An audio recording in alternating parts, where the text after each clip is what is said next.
और इसी बीच एक बड़ी खबर आपको दे दें, एमएलसी की 5 सीटों पर मतदान जारी है। 5 सीटों पर 63 उम्मीदवारों के लिए वोटिंग चल रही है। 39 जिलों में मतदान केंद्र बनाए गए हैं। शाम को 4 बजे तक वोट डाले जाएंगे। 7 लाख वोटर्स अपने मताधिकार का इस्तेमाल करने के लिए पहुंच रहे हैं। 2 फरवरी को वोटों की गिनती होनी है। देखिए, मतदान की प्रक्रिया शुरू हो चुकी है और मतदान जारी है। 1 घंटा बीत चुका है। 8 बजे मतदान की शुरुआत हुई थी और मतदाताओं के पहुंचने का सिलसिला जारी। तस्वीरें भी आपको दिखा रहे हैं। 5 सीटों पर देखिए मतदान है एमएलसी की और 39 जिलों में मतदान केंद्रों को बनाया गया है। शाम को 4 बजे तक लोग अपने मत का इस्तेमाल करेंगे। 7 लाख वोटर्स होंगे जो मताधिकार का प्रयोग करने के लिए मतदान केंद्रों पर पहुंचेंगे। 2 फरवरी को वोटों की गिनती, यानी कि 2 फरवरी को नतीजे आएंगे। अब 1 घंटा बीत चुका है, मतदान की प्रक्रिया शुरू हुए और मतदाता अपने मतों का इस्तेमाल करने के लिए देखिए पहुंच रहे हैं। और स्नातक और शिक्षक एमएलसी की 5 सीटों पर यह मतदान हो रहा है। सीधी टक्कर बीजेपी और समाजवादी पार्टी के बीच यहां पर मानी जा रही है। अलग अलग जगहों से हमारे संवाददाता भी जानकारी जिस प्रकार से हम तक पहुंचा रहे हैं कि मौसम की वजह से अभी थोड़ी जो सुबह सुबह का वक्त था उस वक्त पर मतदाताओं की संख्या थोड़ी कम नजर आ रही थी, लेकिन 1 घंटा बीत चुका है और 1 घंटे के बाद वहां की क्या तस्वीरें सामने हैं ये हम जान लेते हैं हमारे सहयोगियों से। हमारे साथ इस वक्त कानपुर से संवाददाता रतीश त्रिवेदी जुड़ रहे हैं, प्रयागराज से मोहम्मद मोइन ने हमें ज्वाइन किया है, गोरखपुर से नीरज ने इस वक्त हमें ज्वाइन किया है। सबसे पहले सवाल मेरा रतीश आपसे रहेगा, कानपुर में अब 1 घंटे के बाद क्या तस्वीरें आप देख पा रहे हैं? क्या मतदाताओं के पहुंचने का सिलसिला शुरू हो गया मतदान केंद्रों पर? बिल्कुल, देखिए मौसम की आप बात कर रही थी। मौसम वाकई आज कानपुर में थोड़ा सा ठीक नहीं कहा जा सकता क्योंकि सुबह सुबह कोहरा भी है और बर्फीली हवाएं कानपुर में चल रही हैं, लेकिन फिर भी मतदान केंद्रों में मतदाता पहुंच रहे हैं। 1 घंटे से ज़्यादा का वक्त हो गया है। आज उत्तर प्रदेश में 5 विधान परिषद सीटों के लिए जो मतदान हो रहा है उनमें 2 सीटें कानपुर क्षेत्र की हैं। कानपुर में स्नातक और शिक्षक एमएलसी सीट है 2 सीटों पर और यहाँ पर माउंट कार्मल स्कूल में हम मौजूद हैं। ये भी एक मतदान केंद्र है। 3 बूथ हैं, 103, 104, 105 बनाए गए हैं और मतदान की प्रक्रिया कुछ इस तरह से चल रही है। मतदाता यहां पर पहुंच रहे हैं। सुबह सुबह 1 घंटे का वक्त है। इतनी उम्मीद नहीं थी, लेकिन मतदाताओं का उत्साह देखा जा रहा है। अरुण पाठक जो भारतीय जनता पार्टी के प्रत्याशी हैं, उन्होंने अपना मतदान केंद्र पहुंच करके अपना वोट कास्ट किया है और तमाम जो अन्य मतदाता हैं, जो अन्य प्रत्याशी हैं, वो भी फील्ड पर उतरे हुए हैं। अगर कानपुर की इन दोनों सीटों की बात की जाए तो कुल 19 प्रत्याशी अपनी किस्मत आजमा रहे हैं। 2,27,000 मतदाता आज मतदान करेंगे इन दोनों सीटों के लिए। एक एक करके सबके पास जाऊंगी और तस्वीरें दिखानी बहुत जरूरी है दर्शकों को। मोइन के पास जाती हूँ। प्रयागराज में मतदान केंद्रों की तस्वीरें मोइन दिखाइए। मतदाता पहुंचना शुरू हुए वहां पर? जी बिल्कुल, अगर हम बात करें इलाहाबाद झांसी शिक्षक एमएलसी सीट पर तो उसके लिए आज प्रयागराज में मतदान हो रहा है और प्रयागराज के साथ साथ 9 अन्य जिलों में भी वोटिंग हो रही है। सुबह 8 बजे से वोटिंग शुरू हो चुकी है और इस वक्त हम मौजूद हैं प्रयागराज के ज्वाला देवी सेंटर पर, जहां कुल 404 वोटर हैं, लेकिन अगर शुरुआती 1 घंटे की बात करें तो तकरीबन 20 वोटरों ने जो है वो मतदान कर लिया है, यानी 5% मतदान शुरुआती 1 घंटे में हुआ है, ये जिस तरीके की जानकारी मिली है। तो सुरक्षा के कड़े इंतजामों के बीच प्रयागराज में भी मतदान हो रहा है और अगर प्रयागराज की बात करें तो यहाँ कुल 10 उम्मीदवार मैदान में हैं और हालांकि जो मुख्य मुकाबला है वो समाजवादी पार्टी के एसपी सिंह पटेल, बीजेपी के बाबूलाल तिवारी और लगातार 3 बार से विधायक रहे जो निवर्तमान एमएलसी हैं सुरेश त्रिपाठी, उनके बीच चल रहा है। तो शिक्षकों में उत्साह देखने को मिल रहा है और अगर प्रयागराज इलाहाबाद झांसी शिक्षक एमएलसी सीट की बात करें तो कुल 33,000 जो है वोटर यहाँ पर हैं, लेकिन 10 जिलों में वोट डाले जा रहे हैं, लेकिन अकेले आधे वोटर यानी 16,500 से ज्यादा वोटर अकेले प्रयागराज में हैं। तो कानपुर समेत बाकी शहरों में मौसम भले ठीक है मोइन, 1 घंटे में 5% वोटिंग, ये अच्छा आंकड़ा सामने आया मौसम को भी देखते हुए। गोरखपुर में कितने % वोटिंग हुई है नीरज? वहां पर मतदाता एक्टिव नजर आ रहे हैं? जी बिल्कुल, अभी चूंकि मौसम की मार है इस वजह से अभी बूथों पर बहुत ज़्यादा मतदाताओं की भीड़ नहीं दिखाई दे रही, लेकिन जो जागरूक मतदाता हैं वो आ रहे हैं, अपने मतों का प्रयोग कर रहे हैं और अभी रुझान आने शुरू हो जाएंगे। अभी पहला रुझान अभी आया नहीं है, लेकिन ये कुछ लोग हैं यहाँ पर जो वोट डालने के लिए आ रहे हैं। पीछे आप देख सकते हैं जो तस्वीरें हैं, यहाँ पर मतदान करके लोग निकले भी हैं। इनसे भी बात कर लेते हैं। आपने मताधिकार का प्रयोग किया है, बताइए किन मुद्दों पर चुनाव दिया? विकास के मुद्दे पे और जो है बेरोजगारी के मुद्दे पर हमने चुनाव दिया है और मेरी उम्मीद है कि विकास के मुद्दे पे और बेहतर योजना होगी और जो है बेरोजगारी को वैकेंसी भर्तियाँ निकाल करके जो है लोगों को शिक्षा और बढ़ने का प्रयास करते हैं। चांदनी सिंह एक जागरूक मतदाता आप भी हैं, अभी आपने वोट दिया है, बताइए किन मुद्दों पर आपने वोट दिया और खासकर अगर महिलाओं की बात करें। महिलाएं, हम ज़्यादातर देखते हैं कि महिलाएं आगे नहीं आती हैं, वोट का प्रयोग कम करती हैं, निकल नहीं पाती अपने घरों से, कामकाज से। तो मैं यह चाहूँगी कि महिलाएं स्पेशली बाहर आएँ और अपने वोट का प्रयोग करें, जिससे उनके जो भावी आगे आने वाले जो बच्चे हैं वो आगे अपने ठीक है नीरज, ये महिला से आप बात कर रहे हैं, ये पता लग रहा है कि इस बार जो मतदाता है वो बहुत ज्यादा जागरूक है और पूरी जागरूकता के साथ ही मतदान करने के लिए पहुंचा। आप तीनों का ही बहुत शुक्रिया तमाम जानकारी अपडेट्स हम तक पहुंचाने के लिए। लगातार आपसे जुड़े रहेंगे, जानकारी लेते रहेंगे।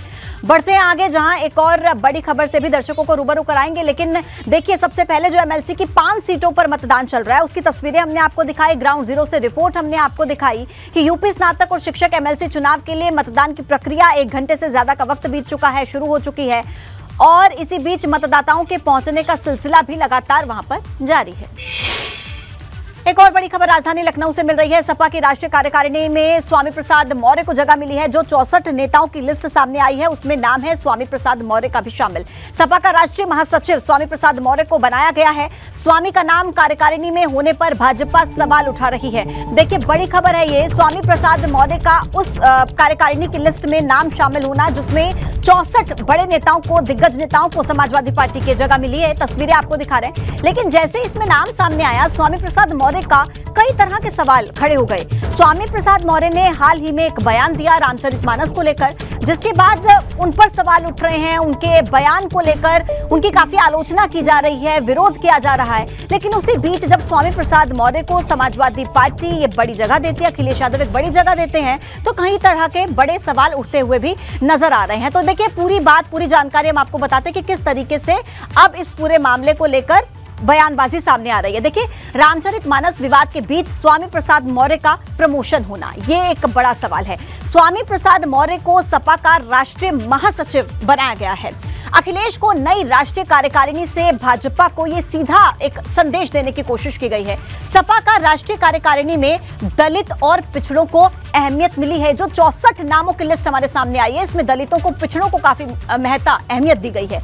सपा की मायावती के वोट बैंक को झटकने की कोशिश है।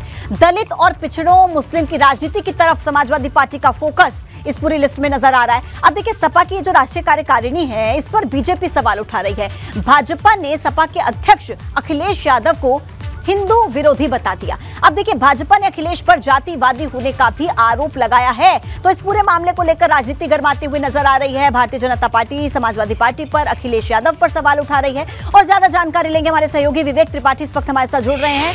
विवेक जी, देखिए, स्वामी प्रसाद मौर्य का नाम जैसे ही इस 64 नेताओं की लिस्ट में सामने आया तो सबकी निगाहें घूम फिरकर एक नाम पर आ गई, स्वामी प्रसाद मौर्य, जिन्होंने एक ऐसा बयान दिया जिसके बाद उनका लगातार विरोध हुआ, उनकी आलोचना हुई। लेकिन राजनीति किस तरीके से आप देख रहे हैं पूरे यूपी में इस मुद्दे पर? देखिए, स्वामी प्रसाद मौर्य का प्रमोशन होना या उनका नाम किसी भी संगठन की सूची में शामिल होना, चाहे वो प्रदेश का संगठन हो या राष्ट्रीय संगठन हो। प्रदेश का संगठन अभी घोषित नहीं हुआ है, राष्ट्रीय संगठन कार्यकारिणी घोषित की गई है, उसमें उनका नाम होना अप्रत्याशित था सबके लिए, समाजवादी पार्टी के नेताओं के लिए भी, क्योंकि जिस तरह से उन्होंने बयान दिया रामचरितमानस को लेकर, उसको लेकर समाजवादी पार्टी के अंदर से ही विरोध के सुर उठ रहे थे और तमाम बड़े नेताओं ने समाजवादी पार्टी के इसका विरोध किया था और कहा था कि स्वामी प्रसाद मौर्य को ऐसा बयान नहीं देना चाहिए, उनको माफी मांगनी चाहिए।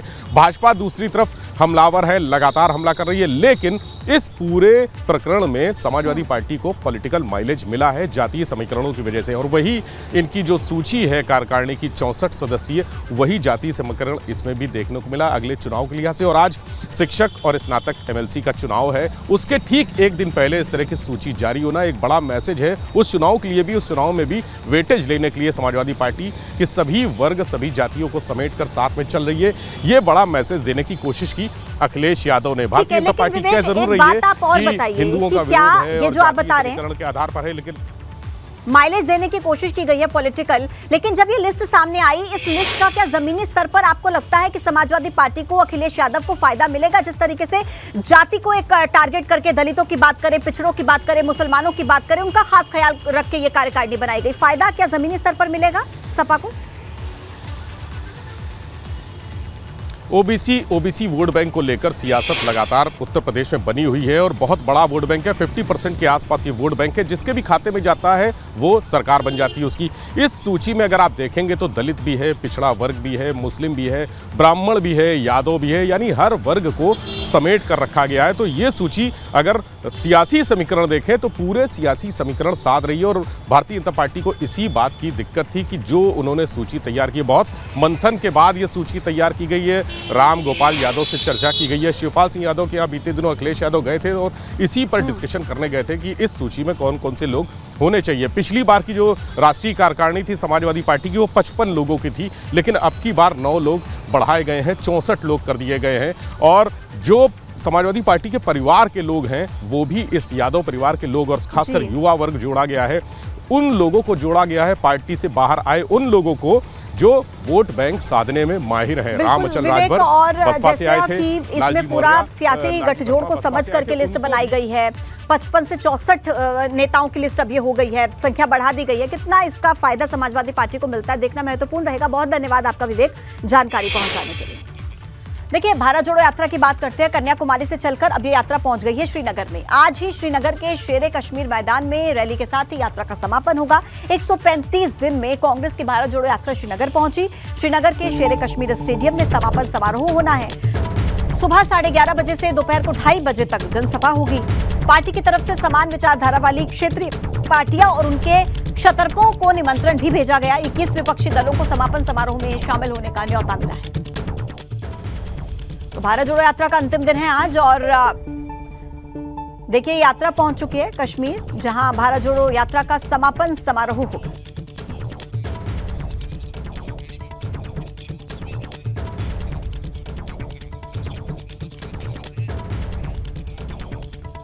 और देखिए ज्यादा जानकारी हमें दे रहे हैं जम्मू कश्मीर से हमारे सहयोगी, जम्मू कश्मीर के श्रीनगर से हमारे सहयोगी अविनाश तिवारी इस वक्त हमारे साथ जुड़ गए हैं।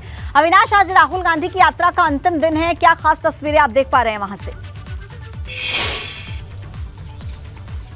जी देखिए, अगर बात करें तो जिस तरीके से 135 दिनों तक भारत जोड़ो यात्रा चली है उसका आज आखिरी तौर पे समापन होने जा रहा है। जम्मू कश्मीर के शेरे कश्मीर स्टेडियम में ये रैली का आयोजन किया गया है और 12:30 बजे से ये रैली की शुरुआत होगी। लेकिन जिस तरीके से आज श्रीनगर में सुबह से ही मौसम खराब है उसकी भी एक तस्वीर दिखा देते हैं। सुबह से भी लगातार बर्फबारी हो रही है यहाँ पे और जो जनता है वो भी अभी अपने कामों पर नहीं निकली है। बेहद जो है खराब मौसम है यहाँ पे और सुबह से लगातार बहुत ज़्यादा बर्फबारी हो रही है। बर्फें यहाँ पे 1-1.5 फीट जम चुकी हैं जमीन के अंदर। ऐसे में उम्मीद जताई जा रही है कि रैली में थोड़ा डिले हो सकता है। सुबह राहुल गांधी को 10 बजे श्रीनगर के अंदर जो कांग्रेस का मुख्यालय है वहां पे जाके झंडारोहण करना है, तिरंगा फहराना है और उसके बाद फिर अगर बात करें तो शेरे कश्मीर स्टेडियम में आज इस तरीके से यात्रा का औपचारिक तौर पे समापन होगा। उसको लेकर के बाकायदा कंसर्ट भी आयोजित किए गए हैं जिसमें रेखा भारद्वाज और विशाल भारद्वाज जैसे संगीतकार और गायक यहाँ पे पहुंचेंगे और यहाँ पे अगर बात करें तो एक कंसर्ट भी देंगे और उसके बाद फिर 12:30 बजे से ये रैली की शुरुआत होगी जहाँ पे राहुल गांधी अपनी ओर से अपनी बातें रखेंगे, जिसमें कई सारे मुख्य विपक्षी दलों को भी बुलाया गया है। कश्मीर की अगर बात करें तो नेशनल कॉन्फ्रेंस शामिल होगी और इसके अलावा PDP शामिल होगी। वहीं अगर बात करें तो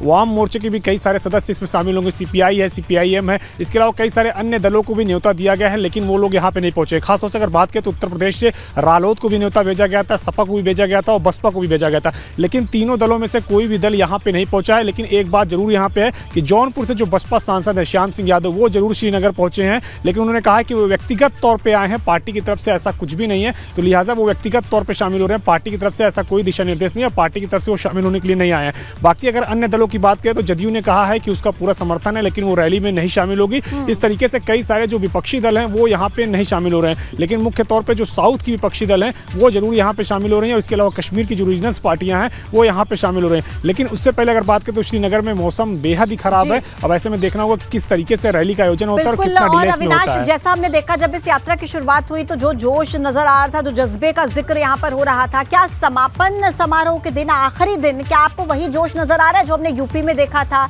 जो जोश हमने शुरुआती दिनों में देखा था जब यात्रा शुरू हुई थी?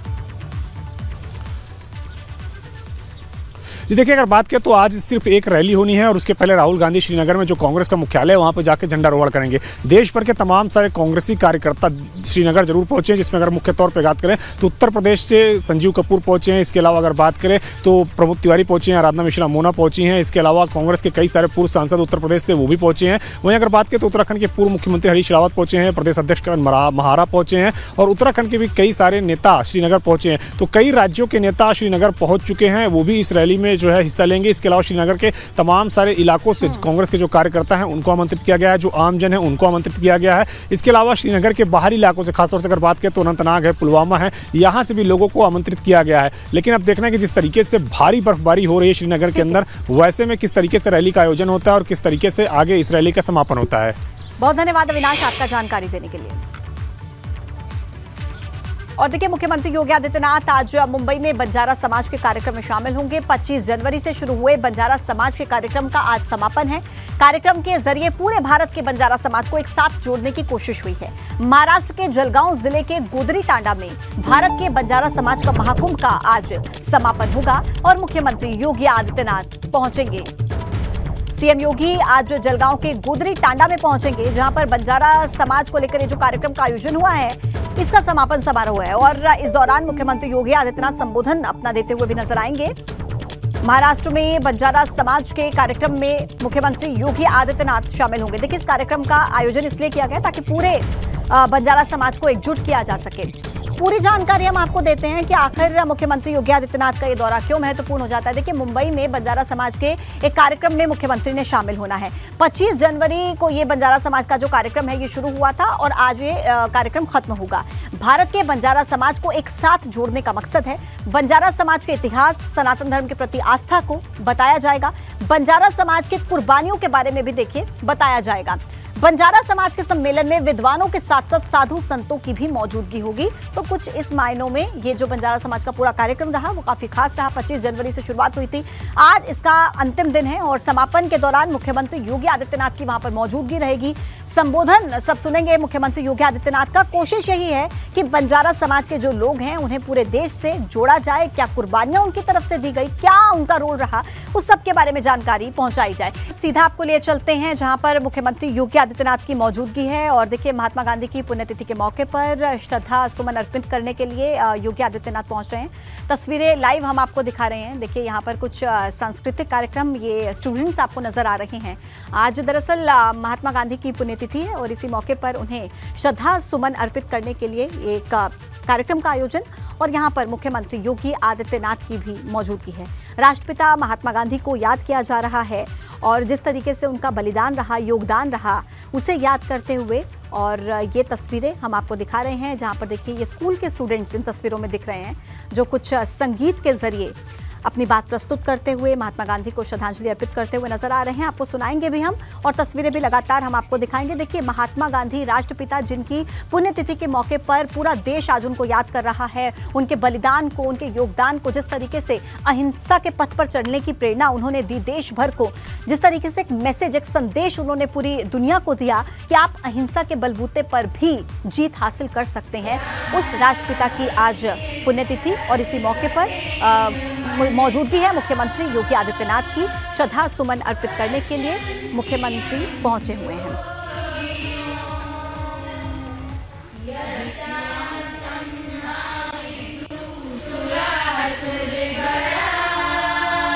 बापू की पुण्यतिथि पर नमन कर रहे हैं मुख्यमंत्री योगी आदित्यनाथ। स्कूल के स्टूडेंट्स जो इस कार्यक्रम का हिस्सा बने हैं और देखिए कुछ गीत संगीत के जरिए, भजन के जरिए बापू को याद कर रहे हैं। मुख्यमंत्री की भी यहाँ पर मौजूदगी है। राजधानी लखनऊ की ही ये तस्वीरें आप देख रहे हैं। आज पूरा देश बापू को याद कर रहा है।